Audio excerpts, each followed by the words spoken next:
दोस्तों, आचार्य चाणक्य कहते हैं कि मौनेन कलहो नास्ति, अर्थात मौन रहने से कलह यानी कि लड़ाई झगड़े समाप्त हो जाते हैं। यानी कि अगर आपको कोई कुछ कह रहा है तो चुप रहना ही उचित है। चुप रहकर उसकी बातें सुने और उसके अनुसार काम करें। चुप रहने से क्लेश नहीं होगा और लोग यह भी नहीं जान पाएंगे कि आपके मन में क्या चल रहा है। दोस्तों, ये बात मैं आपको पहले भी बता चुका हूँ कि कमान से निकला हुआ तीर, बंदूक से निकली हुई गोली और मुंह से निकले हुए शब्द कभी वापस नहीं आते। जीभ आपके शरीर का वो हिस्सा है जिसमें एक भी हड्डी नहीं होती है, लेकिन यही जीभ आपकी सभी हड्डियां तोड़वाने की ताकत रखती है। ज्यादा बोलना आपको कई सारी मुसीबतों में डाल सकता है और वहीं कम बोलना आपको कई सारी मुसीबतों से बचा सकता है। दोस्तों, शब्द आपकी ताकत भी बन सकते हैं और आपकी कमजोरी भी। दुर्योधन के गिरने पर अगर द्रौपदी ने अपना मुंह नहीं खोला होता और दुर्योधन को अंधे का पुत्र अंधा नहीं कहा होता तो शायद दुर्योधन पांडवों को जुए के लिए आमंत्रित नहीं करता और न ही द्रौपदी का वस्त्रण होता और ना ही महाभारत जैसे इतिहास का सबसे बड़ा युद्ध होता जिसमें करोड़ों योद्धाओं की मृत्यु हो गई। दोस्तों, एक बहुत ही पावरफुल बुक है जिसका नाम है 48 लॉज ऑफ पावर, जिस पर मैंने वीडियो भी बनाया था और उस वीडियो में मैंने एक पॉइंट इंक्लूड किया था और वो था हमेशा ज़रूरत से कम बोलें। हमें सिखाया जाता है कि जितनी ज़रूरत हो उतना बोलें, लेकिन ये पॉइंट कहता है कि जितनी ज़रूरत हो उससे भी कम बोलें, क्योंकि आप जितना ज़्यादा बोलोगे आप उतने ही ज़्यादा साधारण नजर आओगे।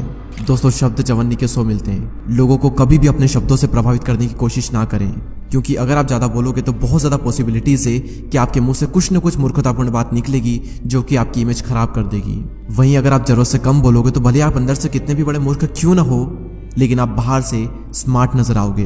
दोस्तों, ये इस दुनिया की सच्चाई है कि जब जब आप जरूरत से कम बोलोगे आप नॉर्मल से ज़्यादा महान और पावरफुल नजर आओगे। सो आज के इस वीडियो का हमारा यही टॉपिक है कि कैसे चुप रहना आपको ज़्यादा पावरफुल और एक वैल्यूबल इंसान बनाएगा और किस सिचुएशन में आपको चुप रहना चाहिए जिससे कि आपकी जो रेस्पेक्ट है वो लोगों की नज़रों में बढ़ जाए। साइलेंट रहने का पहला फायदा, silent will make you appear more powerful, यानी कि साइलेंट रहना आपको बहुत ज़्यादा पावरफुल दिखा सकता है। दोस्तों, एक बहुत ही फेमस कोट है that a fool man is known by his speech and wise man by his words. एक समझदार इंसान तभी बोलता है जब उसे बोलने की ज़रूरत हो, वहीं एक मूर्ख इंसान हमेशा बोलता रहता है और फिर सभी लोग उसे बेवकूफ़ समझते हैं। आपने कई बार ये चीज़ नोटिस की होगी कि जब हम किसी से बहस करते हैं तो बहस करने के बाद में हम सोचते हैं कि यार मुझे उस वक्त ये चीज़ बोलनी चाहिए थी, मैंने ये चीज़ क्यों नहीं बोली। अगर मैं उस वक्त ये चीज़ कहता तो मैं तो सही साबित हो सकता था। उस वक्त ये चीज़ मेरे माइंड में क्यों नहीं आई? क्योंकि उस वक्त आपका पूरा फोकस बोलने पर था। उस वक्त आपने अपने माइंड को टाइम ही नहीं दिया कि उस वक्त आपको क्या बोलना चाहिए था।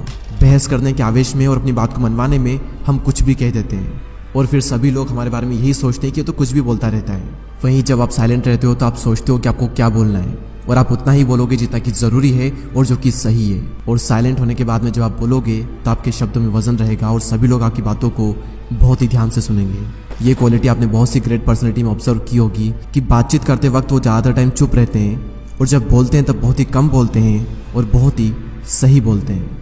नेक्स्ट पॉइंट है no one can fool you और मैनिपुलेट यू, यानी कि कोई भी आपको आसानी से बेवकूफ़ नहीं बना पाएगा अगर आप साइलेंट रहना सीख गए तो। दोस्तों, जब भी आप किससे बातचीत करते हो और अगर उस वक्त आप साइलेंट रहते हो तो आप सामने वाले की हर एक बात को अच्छे से सुनते हो, उसकी बॉडी लैंग्वेज को नोटिस करते हो, उसकी हर बात के हर पहलू को आप अच्छे से ऑब्जर्व करते हो और फिर आप ये समझ पाते हो कि सामने वाले का इंटेंशन क्या है। क्या ये सच बोल रहा है या फिर झूठ बोल रहा है और क्या ये चाहता है आपसे। क्या ये मुझे बहलाने की कोशिश कर रहा है, क्या ये मुझे मैनिपुलेट तो नहीं कर रहा है, या फिर ये इंसान सच में मेरा फ़ायदा चाहता है। आप सारी बातें बहुत ही अच्छे समझ पाओगे अगर आप साइलेंट रहकर सामने वाले की बातों को सुनते हो तो। दोस्तों, नेक्स्ट पॉइंट है साइलेंस गेट पीपल्स अटेंशन। दोस्तों, हम सभी के स्कूल में एक चीज़ कॉमन होती थी और वो चीज़ ये थी कि स्कूल टाइम पर जब टीचर कुछ बोल रहे होते थे तब पीछे बैठे हुए कुछ बच्चे बीच में कीड़ाकांडी करते थे, यानी कि कुछ बातचीत करते थे और ये देखकर टीचर एकदम से चुप हो जाते थे और उसके बाद सबकी अटेंशन टीचर पर चली जाती थी कि आखिर टीचर ने बोलना बंद क्यों कर दिया। और इसके बाद में जो टीचर बोलेंगे वो हर कोई ध्यान से सुनेगा।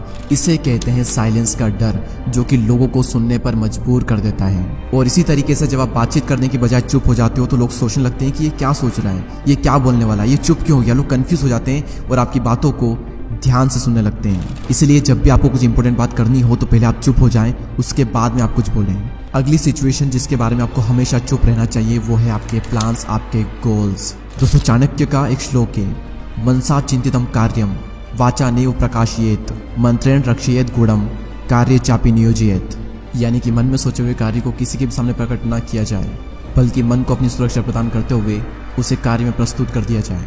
यानी कि अगर आप किसी चीज़ पर काम कर रहे हो तो किसी भी कीमत पर उसे जाहिर ना होने दें, क्योंकि इस दुनिया में ज़्यादातर लोग खुली किताब की तरह होते हैं, मौका मिलते ही अपने मन की सारी बात कह देते हैं। अब इसमें प्रॉब्लम यह है कि अगर आप अपने गोल शेयर करते हो और फिर अगर आप अपने गोल अचीव नहीं कर पाए तो लोग आप पर हंसेंगे और लोग कहेंगे कि यार ये ना सिर्फ बोलता है, कर नहीं पाता। और फिर लोगों की नज़रों में आपकी एक गलत इमेज बन जाएगी और आपकी जो रेस्पेक्ट है वो डाउन हो जाएगी। अपनी जुबान पर लगाम कसना बहुत ही मुश्किल होता है। अपने गोल्स, अपने प्लान सिर्फ उन्हीं लोगों को बताएं जो कि आपकी फील्ड में एक्सपर्ट है, या फिर उन लोगों को बताएं जो कि आपको आगे बढ़ने में मदद कर सकते हैं। अमेज़न के फाउंडर जेफ बेजोस ने भी ऐसा ही किया। जब वो फर्स्ट टाइम क्लाउड बिजनेस में आए थे तो इस बिजनेस से उनकी अच्छी खासी इनकम हो रही थी, और ये बात उन्होंने किसी को भी नहीं बताई, क्योंकि उस वक्त अगर वो किसी को बताते तो कई सारे लोग इस फील्ड में आ जाते और हो सकता था कि उनसे भी आगे निकल जाए। इसलिए उस वक्त उन्होंने ये बात किसी को भी नहीं बताई, और उस वक्त साइलेंट रहने की वजह से आज अमेज़न के पास में क्लाउड बिजनेस का सबसे बड़ा शेयर है।